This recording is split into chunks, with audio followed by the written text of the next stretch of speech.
Jake landed a hit on Holly and she fell backwards, but I didn't have time to focus on that because somebody made eye contact with me. Rowley walked towards me. He didn't charge like in other battles I had seen today. He just walked. I reached into my pocket and pulled out my gun. I expected him to launch into another one of his lectures, but he just said one thing. "Greg, if you do this, there's no going back." My hand shook, my fingers floating in front of the trigger. One movement, a fraction of a second, and Rowley would be dead. I'd be a murderer. The Quirk Reformation Society would accomplish its goal. Rowley started walking again. I couldn't make up my mind. It turns out, I didn't have to. Rowley caught the gun and I froze, but he lowered it. He turned and started walking away. "This is your decision, Greg." I turned back to Manny. He was taking on at least 10 Hero Course kids at once. But suddenly, something stopped Manny. I couldn't believe it. It was the General Studies kids. They poured out of the bus with Christina in the back. "Impossible! How did you find us?"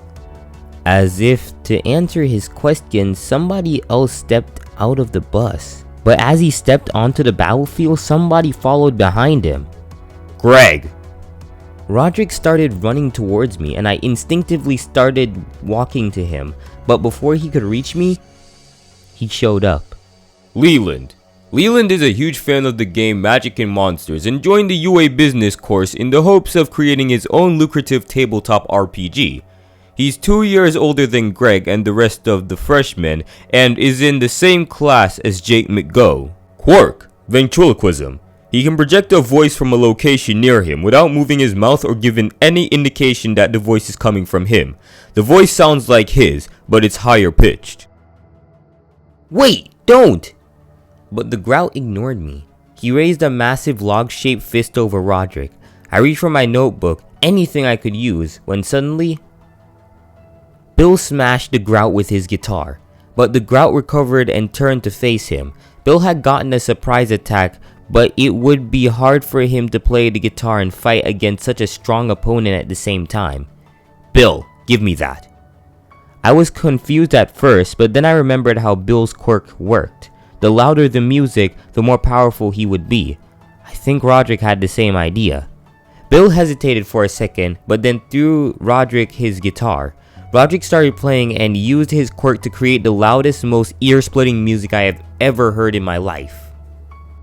It looked like Roderick wasn't in danger, so I hurried a safe distance away before my eardrums exploded. As I scanned the battlefield, I saw another fight going on. Rowley was blocking Silas's scratches, but eventually one grazed his side. Scratch took the opportunity to lunge at him. "Looks like Strong Steve isn't here to save you this time, quirkless kid." But Rowley took something out of his pocket. He shot through a few of Scratch's fingernails. Scratch wasn't in pain, but he was startled, and Rowley took advantage of that. Rowley hurled his staff and it clocked Silas Scratch in the head. Just like that, he was out. Meanwhile, Manny was still fighting a huge crowd, except now that the General Studies kids had shown up, there were even more. They weren't able to do much, but they had strength in numbers. I could see that Manny was getting desperate, but I definitely didn't expect him to do what he did next. More power. More power! Manny started growing more arms and sending them through his portals. He was grabbing whatever students he could find and stealing their quirks, but eventually he was even doing it to his own comrades. Alex Aruda. Alex is widely considered to be the smartest freshman in the business course, if not all of UA. However, it seems in order to reach that level of intelligence, he had to sacrifice some social skills along the way. He made it to the final round of the UA Freshman Sports Festival, although his contributions to his team were minimal. Quirk, ruler. By looking at any object, he can measure its dimensions and volume. Though it has no combat purpose, it is helpful in the business course. Suddenly, I felt something press up against my back. Before I even had time to react, I felt something happen. It was as if part of my brain had gone dull. Something that had been a part of me since I was 3. Without even checking, I knew what it was. My quirk was gone. Manny didn't even have a use for my quirk, but he didn't care. He was totally indiscriminate.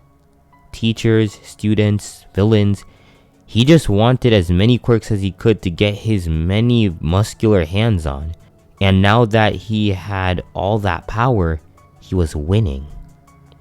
But before I could say or do anything, someone else did. "This has gone too far, Manny.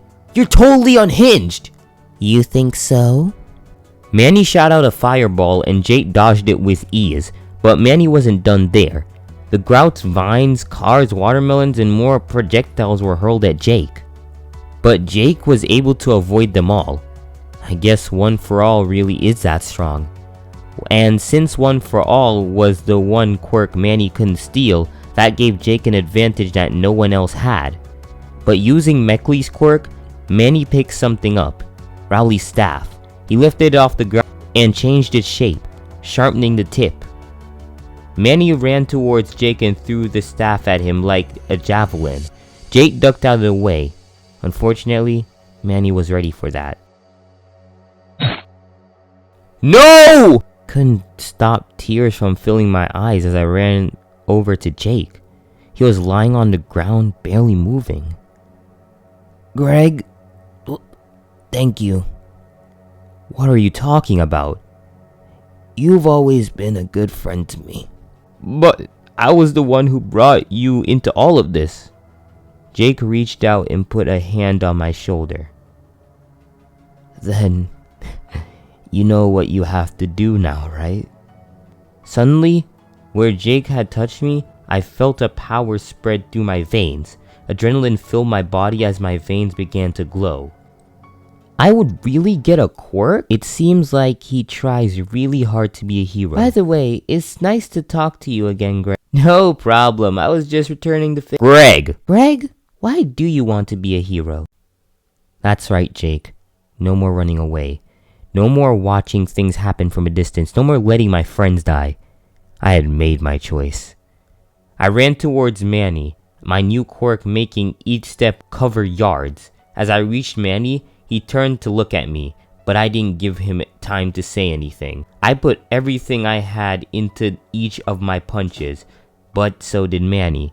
Plus, all of his projectiles and other attacks were flying at me too. Redeemed Vigilante, Greg Heffley. Thanks to his incredibly versatile quirk, Greg has always been popular with his classmates. However, his arrogance led him to be disqualified from the UA Hero Course entrance exam, and he was placed in General Studies. At his lowest point, he was offered by his brother to join the Quirk Reformation Society, wherein he now serves as one of Manny's top henchmen. Despite his placement in General Studies, Greg has proven his skill in combat, getting second place in the UA Sports Festival. After the death of his friend, Greg made an important choice. Quirk, One For All. One For All is a unique quirk that can be passed down from person to person. It's an accumulation type quirk, meaning it grows stronger with each person who receives it. Unlike All For One, One For All can only be passed down with the consent of the giver. One For All greatly enhances the user's physical abilities, giving them immense strength, speed, and durability.